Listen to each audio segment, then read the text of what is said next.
Hello everyone. आप सब कैसे हैं और आशा करते हैं कि आप सब अच्छे होंगे।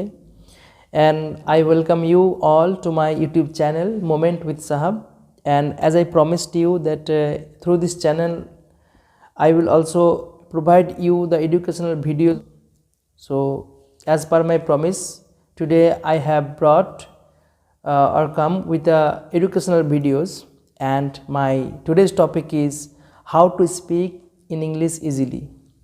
So when it comes to about English, most of the students and the learners feel very nervous, and there will be some tips. I'm going to give you some tips that how to overcome these problems, and I will also tell you some reasons why are most of the students are unable to speak in English fluently. And I have categorized and make a list of 4 reasons. मैंने 4 regions में बताऊंगा कि क्यों students ज़्यादातर nervous feel करते हैं और speaking करने में, इंग्लिश स्पीकिंग करने में दिक्कत क्यों होता है। ऐसे में 4 रीजन्स लोगों को बताऊंगा यहाँ पर।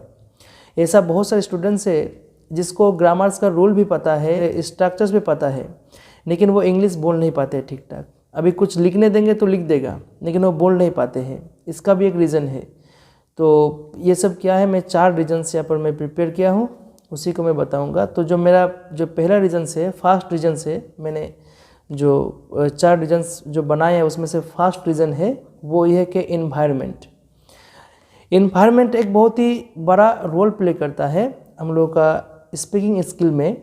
अगर इन्वायरमेंट अच्छा नहीं रहेगा, अगर अच्छा नहीं मिलेगा एक इन्वायरमेंट, तो स्पीकिंग करने में दिक्कत होगा।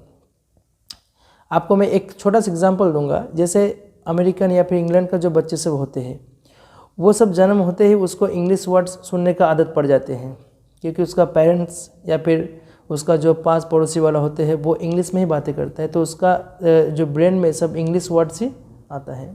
ऊपर से जैसे हम लोग का इंडियन में अगर देखेंगे कि हर एक स्टेट में देखेंगे, जैसे मेरा स्टेट है वेस्ट बंगाल, तो वहाँ पर जब छोटे छोटे बच्चे होते हैं उसका पास पड़ोसी या फिर उसका पेरेंट्स, उसका रिलेटिव सब बंगाली में बातें करता है। या फिर जैसे बिहार में देख लेंगे तो बिहार में क्या करेगा, सब हिंदी में, या फिर जो भोजपुरी या फिर जो मैथिली लैंग्वेज है, यही सब में सब जो बच्चा होते हैं वो हैबिचुअल हो जाते हैं, तो उसको इंग्लिश का जो है एक प्रॉपर इन्वायरमेंट मिलता नहीं है।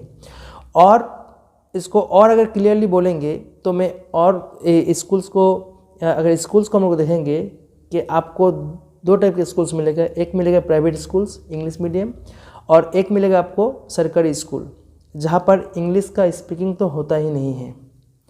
तो अगर उसमें अगर कंपैरिजन करेंगे तो गवर्नमेंट स्कूल का जो स्टूडेंट्स होते हैं उससे अच्छा जो है, उससे अच्छा क्या, उसे 100% हम मतलब बोल सकेंगे कि जो प्राइवेट स्कूल का, जो इंग्लिश मीडियम के स्कूल्स का जो बच्चे लोग होते हैं वो उससे बेहतर इंग्लिश बोलेगा।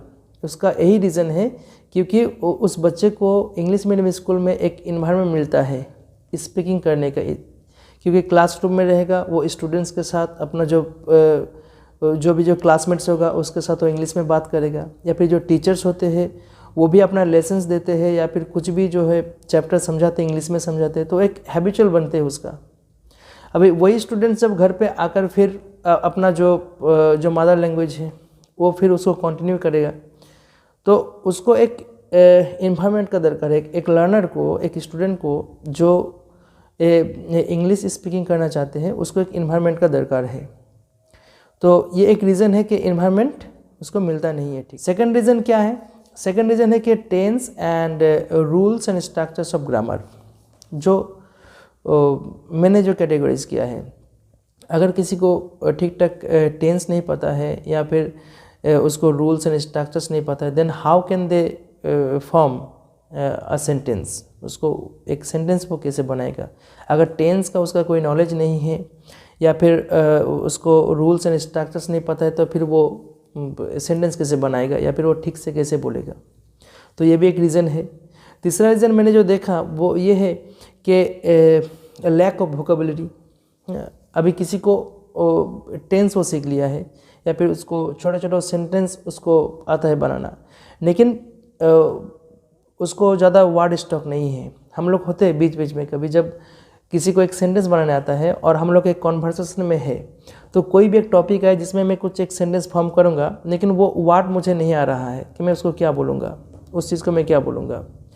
तो वर्ड स्टॉक जिसको हम लोग कहेंगे कि वर्ड स्टॉक होना भी ज़रूरी है। और जो फोर्थ नंबर जो है रीज़न, वो ये है कि नर्वसनेस एंड साइनेस। और ऐसा हम लोग के बीच में बहुत सारा ऐसा स्टूडेंट्स लर्नर्स होगा जो एक साइनेस होता है, मतलब वो उसको मतलब बोलने में वो थोड़ा झिझकते हैं कि मैं कुछ बोलूँगा, फिर वो अगर कुछ गलत होगा तो हंसेगा, या फिर वो नर्वसनेस फील करते हैं। तो ये सब चीज़ें जो है हम लोग को ओवरकम करना है।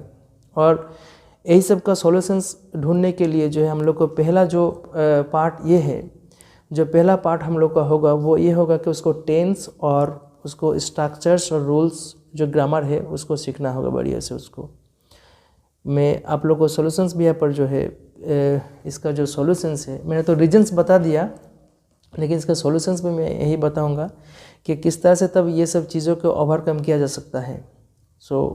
जो पहला सॉल्यूशन है वो ये है कि उसको tense and rules and structures of grammar उसको सीखना होगा। उसको टेंस है क्या, टेंस को समझना बहुत ज़रूरी है ना।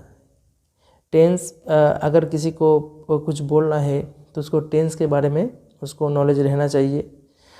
उसके बाद आता है क्या, जो स्ट्रक्चर्स रूल्स ग्रामर का जो कि सब्जेक्ट वर्ब एंड एग्रीमेंट जिसको हम लोग कहते हैं, तो सब्जेक्ट वर्ब एग्रीमेंट के बारे में उसको नॉलेज होना चाहिए, तब जाकर वो एक सेंटेंस प्रॉपर सेंटेंस बना पाएगा। और उसके बाद ही आता है क्या, वर्ड स्टॉक।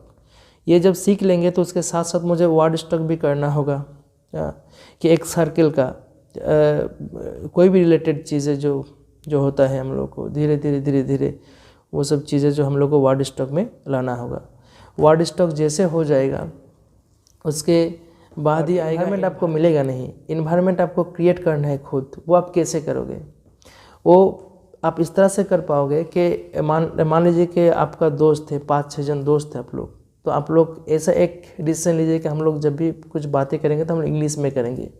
और अभी तो आज का तो व्हाट्सएप का ज़माना है, या फिर जैसे कोई सोशल मीडिया है, तो वहाँ पर आप लोग चैटिंग वगैरह करते हैं, तो आप लोग कोशिश कीजिए कि उसको इंग्लिश में आप लोग उसको टाइप कर सके, या उसको इंग्लिश में आप लोग जो है बोलिए।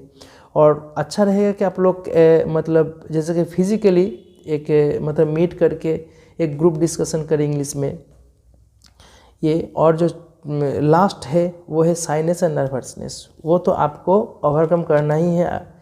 if you want to learn English, if you want to speak in English, then you have to overcome the last but not the least जो मैंने रीज़न बताया, वो ये है कि साइनेस एंड नर्वसनेस। आपको जो शर्मिंदगी वाला बात है, जो शर्माना, ये चीज़ आपको दूर करना है। Okay, let it be wrong because you are learner and every one is a learner, everyone is a learner, and life is like education. We have all come on this earth to learn. So and during this learning a lot of mistakes will be done by us, but ignore this. आप इसको ignore करना होगा आपको। अगर learning will not be completed until you will do some mistakes. अब जब तक ना कुछ मिस्टेक्स करेंगे, कुछ गलती करेंगे, तब तक लर्निंग कंप्लीट ही नहीं होगा। तो आपको पहले जो है ये नर्वसनेस और साइनेस दूर करना होगा। गलती होने दीजिए, लेकिन आप गलती को उसको सुधार के आप सीखने का कोशिश कीजिए। सो यही रहा। और आप लोगों का अगर आप लोगों का अगर ये डिमांड रहा तो फिर मैं देखूँगा कि मैं टेंस एकदम बेसिक से हम जो है टेंस शुरू करूँगा आप लोगों के लिए स्पेशल। अगर आप लोग